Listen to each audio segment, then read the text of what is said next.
Do you like metaphors? I like metaphors.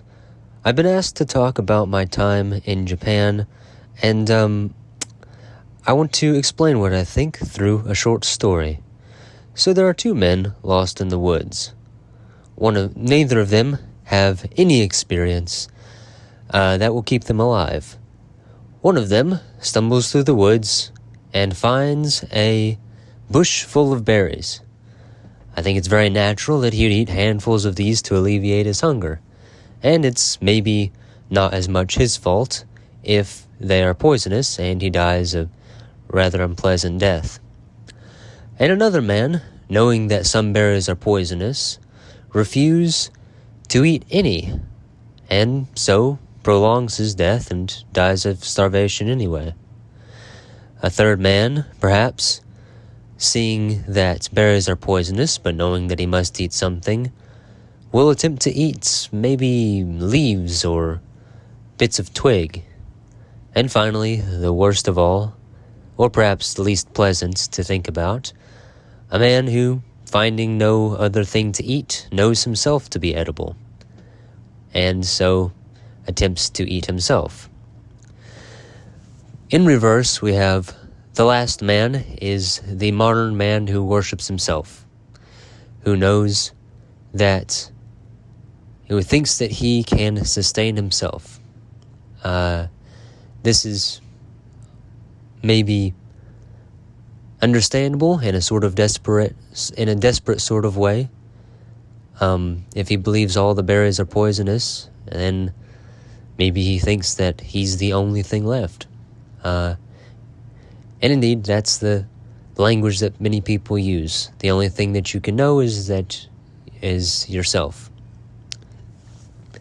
And then the man who eats leaves and twigs perhaps might be the man who worships things that are very clearly temporary or flawed, celebrities, or seeks his pleasure in a very quick way, and he will die with a full stomach.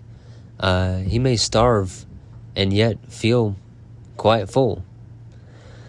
And the man who eats nothing, is the agnostic who will not attempt to find any truth and is content to merely wait for death. And I think the last one is the pagan. And we don't think about pagans very much anymore in the West, but it is for the vast majority of history, paganism was the norm. And frankly, I kind of understand why. You want to worship something, you see a big mountain, you think, well, I don't really understand it, so I'll make it like a human, which is also a thing I don't understand, and worship it. Or if you have a more civilized place, I'll make a great golden statue. Maybe make it off of some historical figure or perhaps a developed or a different version of one of the local stories. And I'll burn incense to it, and I'll chant prayers to it. And this, I think, is very much like the poison berry. Something that's natural, it's wrong, but for me, it is far more understandable than the other ways to try to satisfy a lack of God. And that's what I think that's what I see in the Buddhist temple that I visited. To begin with, Buddha is not, no matter what they say, merely regarded as a fine teacher who has the explanation for the meaning of life. You don't burn incense and prayers to Socrates. Nobody ever has, and nobody ever will. But they do burn candles and incense and make chants to Buddha, as if he was God or the Son of God. And this is, I'd see it as a normal thing. If you don't have the appropriate thing to worship, having a particular physical, impressive thing to worship is normal. or, the more philosophical among them will see it as a representation of something, the physical statue being a representation of Buddha or of the idea of enlightenment. And so I see in Japan something very, or at least in that particular Buddhist religion, those who follow it more closely, the priests and whatnot, I see something very, very old, and part of me wonders if I might relate to it more easily. I might be able to speak, to tell the gospel to somebody who believes in something more than somebody who believes only in themselves, whatever that means, or believes in nothing at all. And I find it very interesting that Buddha was kind of a heretic. Looking at his belief was to avoid attachment, and in doing so, gradually cut oneself off from the physical world and from suffering. He wasn't as extreme of an ascetic as some. He didn't starve himself because he thought that prevented your mind from functioning properly. He's right. But his goal eventually was to escape the cycle of reincarnation.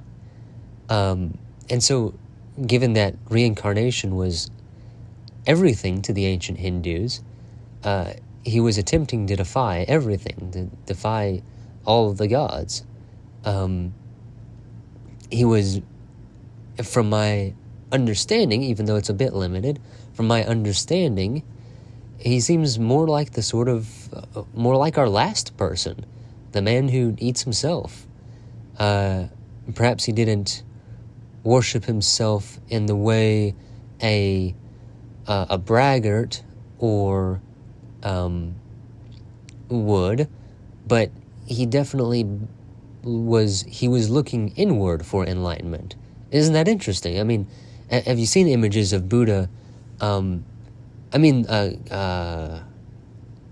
What's his name? The original Buddha. I can never pronounce it.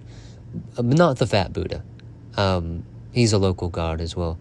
But have you ever seen images of Buddha with his eyes open? At the most, he looks heavy-lidded and tired. Most of the time, his eyes are closed because there's nothing to see outside of himself. He was looking for enlightenment within. Isn't that interesting? And yet, the followers, the temples that are built, are for people, contain things for people to look at, things outside themselves that will give them enlightenment or answer their prayers. So I find the incense and the statues of Buddha far more agreeable than the philosophy of Buddha. Perhaps this has been a bit rambling, but that was my more in-depth look at my thoughts while visiting Japan. Thank you, and good night.